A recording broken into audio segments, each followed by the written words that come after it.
இந்து அதிரடிப்படையின் வணக்கங்கள். 2 மாத காலமாக தமிழகத்திலே புதிதாக பொறுப்பேற்றுள்ள ஜோசப் விஜய் அவர்கள் தலைமையிலே ஆட்சி அமர்ந்ததும், ஆட்சி அமர்ந்த அன்றே சபாநாயகராக உள்ள நபர் என்ன சொல்கிறார்? சோத்திரம் ஆண்டவரே என்று சொல்கிறார்.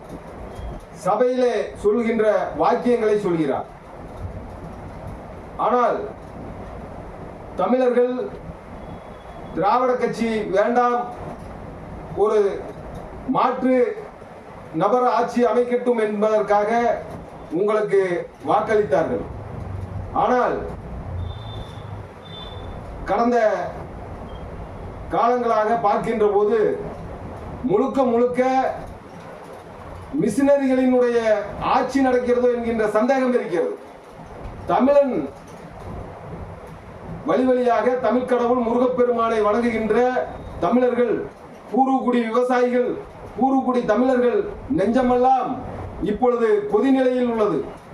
ஏனென்றால் நேற்றைய தினம் சட்டமன்றத்திலே நிதியமைச்சர் அவர்கள் சொல்கிறார், எனக்கு கிறிஸ்துவம் தான் அமைதியை சொல்லிக் கொடுத்தது, அகிம்சையை சொல்லிக் கொடுத்தது, அன்பை சொல்லிக் கொடுத்தது என்று.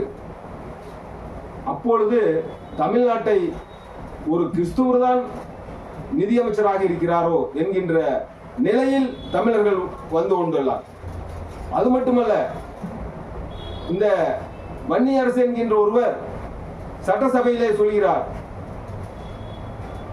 இப்பொழுது மத்திய அரசு கொண்டு வருகின்ற FCR சட்ட திருத்தம் என்பது வெளிநாட்டிலிருந்து நிதி வாங்கி கல்லூரி கட்டுவதற்காக வாங்குகின்ற நிதியை மத பிரச்சாரம் செய்வதற்கு பாதிரிமார்கள் செலவிடுகிறார்கள், மிஷினரிகள் செலவிடுகிறது.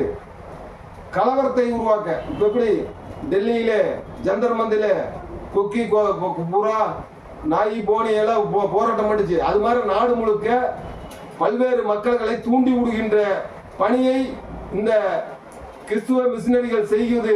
அதையெல்லாம் நடைமுறைப்படுத்த வேண்டும்.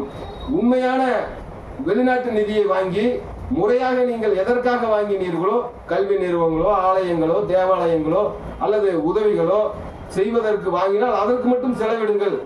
அதற்கு ஒரு நிதியை, எந்த நிதி எதற்காக வாங்கப்பட்டது என்று மத்திய அரசு கேட்கிறது. ஆனால் அதற்கு நம்முடைய வன்னியரசு அவர்கள் கிறிஸ்துவத்தை அழிப்பதற்கான திட்டம் இது, சில தவறுகளை கிறிஸ்துவர்கள் செய்வார்கள், ஆனால் அதை மாற்றிக்கொள்வார்கள் என்று சொல்கிறார். அவரே சொல்கிறார், கிறிஸ்துவ மிஷினரிகள் தவறு செய்தால் கூட அந்த சொத்துக்கள் முடக்கப்படும், அதனால் நாம் உடனடியாக இதுக்கு நிதி வருவதை தடுக்க வேண்டும் என்று மத்திய அரசு நினைக்கிறது என்று.